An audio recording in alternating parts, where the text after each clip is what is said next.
Guys, here to get into Barton, Fink by the Coen brothers. And this holds up as one of my all-time favorite projects they've made. And an ultimate expression of anxiety, which just reminds me plenty of Eraserhead, as well as Punch Drunk Level Up, just Paul Thomas Anderson, David Lynch elements in general, as it explores just a really incredible sort of character study, which just washes over with unique layers upon every, like, especially by way of just the dynamic between just John Gibbon and John Turturro.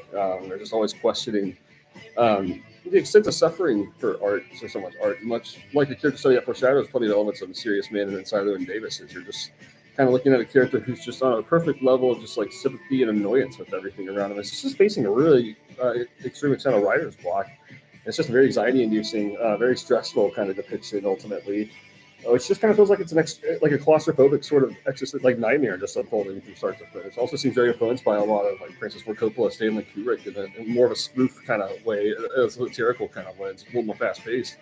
Foreshadows stuff like Spike Jonze adaptation. It's just a wonderful depiction of obsession and just an arrogance that can kind of arise within those obsessive sort of moods. It just explores one of the most unpredictable depictions I've ever seen about just sort of like, just creative intimidation, and like what holds Chris back is just maybe overbearing anxiety, like a lack of reducing it to simplicity, but rather just letting you could say letting just every events and everything around a character just wash over so much that it's just holding him back from like what he wants out of it. Yeah, just not feeling well at all, feeling like he's in hell on earth, like while he's like kind of in all of this.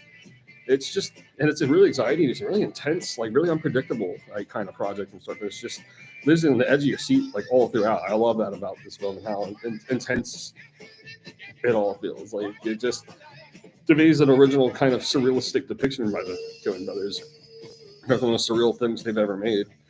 It's just really wonderfully written. I just love how much it kind of just foreshadows so many elements of just all their projects moving forward. This is like kind of like the first, because this was like actually spawned out of a lot of madness that spawned out of creating Miller's Crossing, the previous project, and they kind of ended up making this whole project about the foundation of what they were feeling out of writer's block, which is just perhaps just all this kind of pressure from all these people that you meet along the way. It can just like build up to just like, well, it's a loud force that just needs plenty of, like if you're under a limited time, that's just a really stressful kind of like time crunch.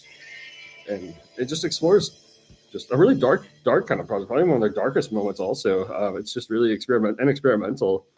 All these scenes just hold up so wonderfully. I mean, it's just so entertaining. It's so very unpredictable, very surreal, and has a lot of funny moments. It's just original about exploring classroom. It foreshadows. I see a lot of 90s era David Fincher in this as well. Like particularly like Seven, Fight Club. Like I really see a lot of those elements living here too. It's just, yeah, probably one of the best depictions of writer's block, along with the adaptation. That's my favorite. This is like kind of right up there also, just kind of conveying the rawness of anxiety behind a lot of it that characters are capable of facing. So this is just strongly recommended from start to finish.